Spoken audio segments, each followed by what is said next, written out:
Hello students, अभी तक हम सॉल्युबिलिटी के टॉपिक को डिस्कस कर रहे थे और कल हमने पढ़ा था कि किस तरह से टेम्परेचर और प्रेशर को चेंज कर कर सॉल्युबिलिटी को चेंज किया जा सकता है।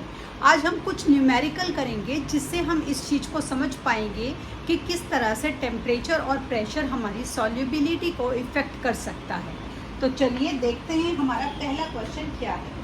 ये दिया गया है 21.5 ग्राम ऑफ सोडियम क्लोराइड।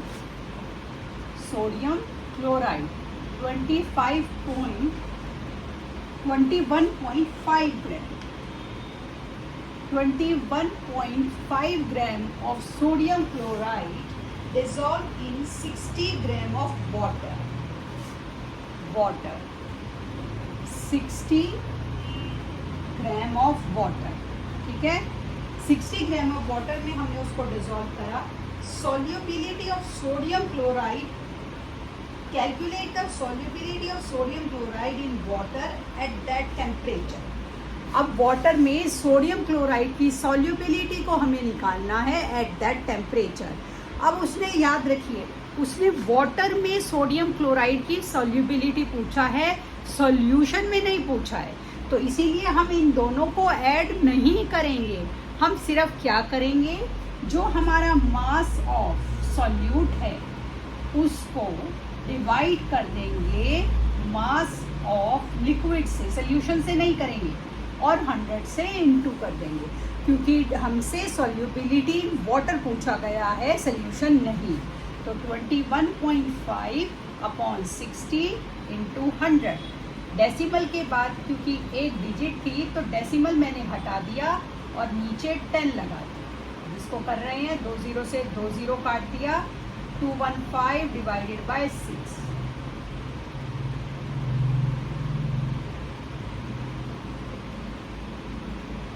करीब 35.8% जो है solubility of sodium chloride in water आपका आ गया। अगला क्वेश्चन देखते हैं हमारा क्या दिया गया है। अगले क्वेश्चन में उन्होंने हमें दिया है 9.72 ग्राम ऑफ पोटेशियम क्लोराइड। 9.72 ग्राम क्या है ये?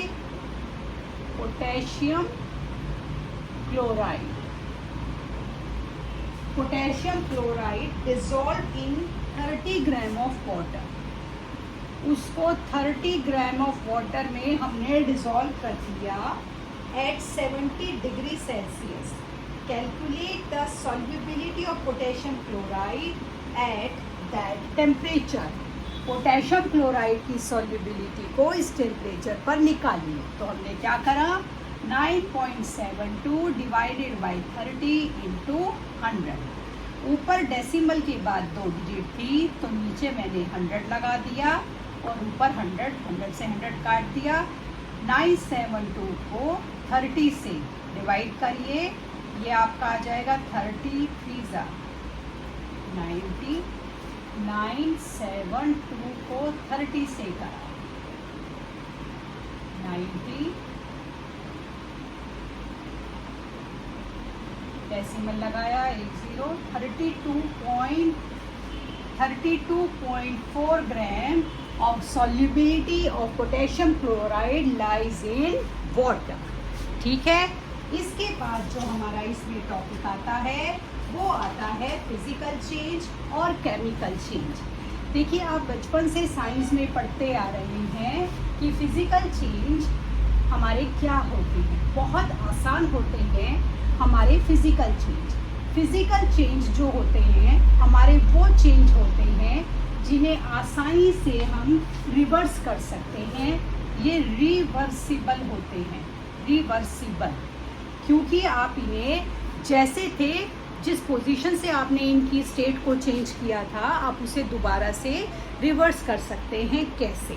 आपने सिंपल क्या करा, इतनी हमारी समझ चल रही है, आपने पानी लिया, उसको आइस ट्रे में डाला और उसको डीप फ्रीज़र में रख दिया।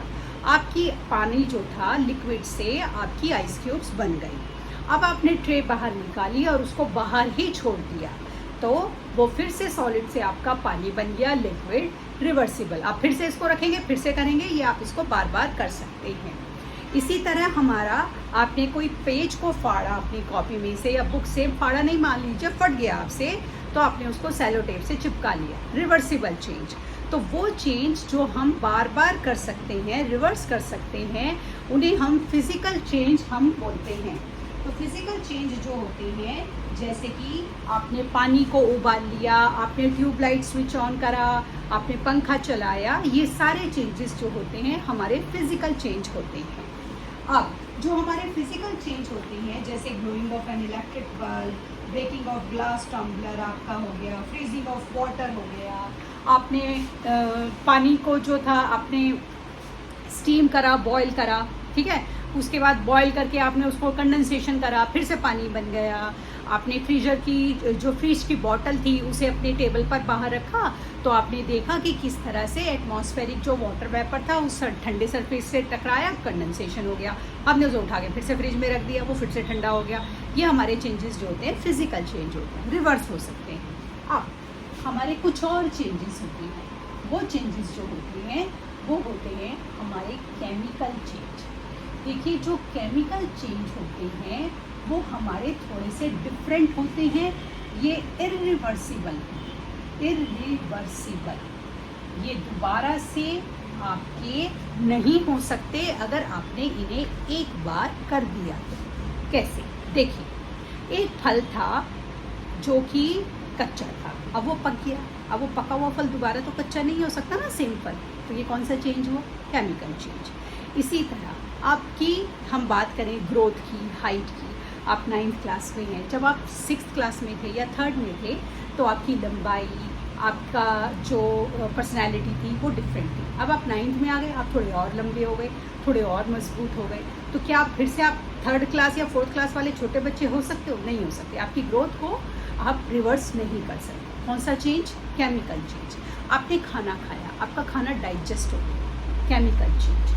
तो ये चेंजेस जो कि हमारे इरिवर्सिबल होते हैं उन्हें हम केमिकल चेंज बोलते हैं।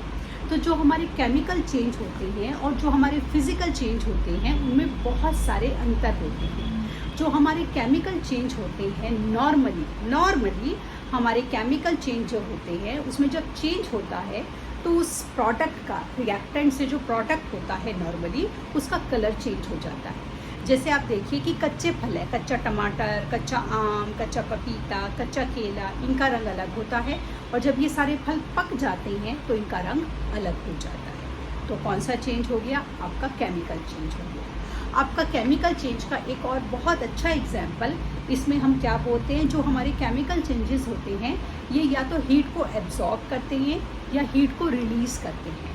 अब हीट को एब्जॉर्ब आप कहोगे कैसे करते हैं? देखिए, आपने बचपन से पढ़ा है कि फोटोसिंथेसिस की प्रोसेस में हरे पौधे अपना खाना सन की लाइट में बनाते हैं, जिसमें उनको मिट्टी से न्यूट्रिएंट चाहिए होते हैं और उन्हें पानी से मिनरल मिल जाते हैं। तो जब हमारी मिट्टी में नमी है और हम पौधे को पानी दे रहे हैं और हमने उसको सनलाइट में रखा है तो पौधा फोटोसिंथेसिस की प्रोसेस से अपना खाना खुद बनाएगा। फोटोसिंथेसिस की प्रोसेस में पौधे ने सन से क्या ली? एनर्जी ली मतलब हीट ली।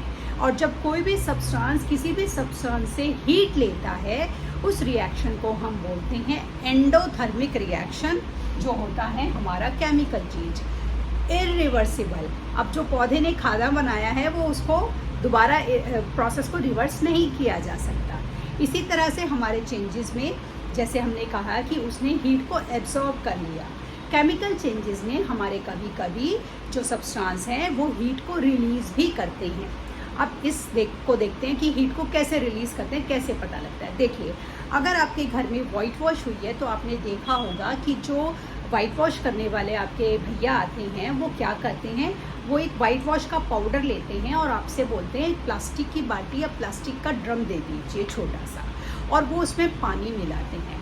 जब वो उसमें पानी मिलाते हैं तो आप ध्यान से देखना, वो उसको हाथ से नहीं मिक्स करते, वो उसको आपसे कोई डंडा ले लेते हैं, उनके पास खुद ही होता है लकड़ी का डंडा या किसी डंडे से वो उसको मिक्स करते हैं। क्यों डंडे से मिक्स करते हैं? क्योंकि जैसे ही आप CaO, कैल्शियम ऑक्साइड या स्लेक लाइम के अंदर पानी डालते हैं वो हीट को रिलीज़ करता है, और वो हीट को रिलीज़ करता है तो कौन सा रिएक्शन हो गया आपका?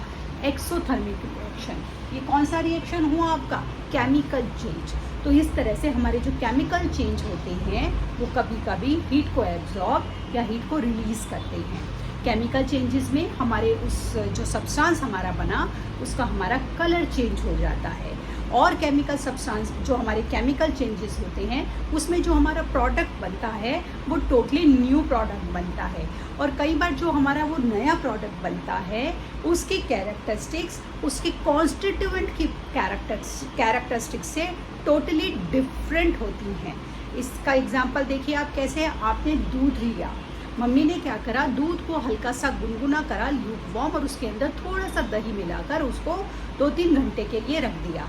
थोड़ी देर बाद आपने देखा वो दही बन गया। अब दही की जो हमने दूध से बनाया है, दूध और दही की प्रॉपर्टीज़ टोटली डिफरेंट होती है। दूध हमारा टेस्ट में हल्का सा, बहुत हल्का सा मीठा होता है, दही टेस्ट में खट्टा होता है। पहला। दूसरी पॉइंट, ये रिवर्सिबल नहीं है, इरिवर्सिबल है, क्योंकि दही से दोबारा दूध नहीं बना सकते, और दही और दूध की जो प्रॉपर्टीज़ हैं वो टोटली अलग हैं। इस तरीके से ये हमारे चेंजेस जो होते हैं केमिकल चेंज होते हैं। तो जो केमिकल चेंज होते हैं वो हमारे इरिवर्सिबल होते हैं। अब आगे का टॉपिक अगली क्लास में करेंगे, तब तक के लिए शुभ रात्रि।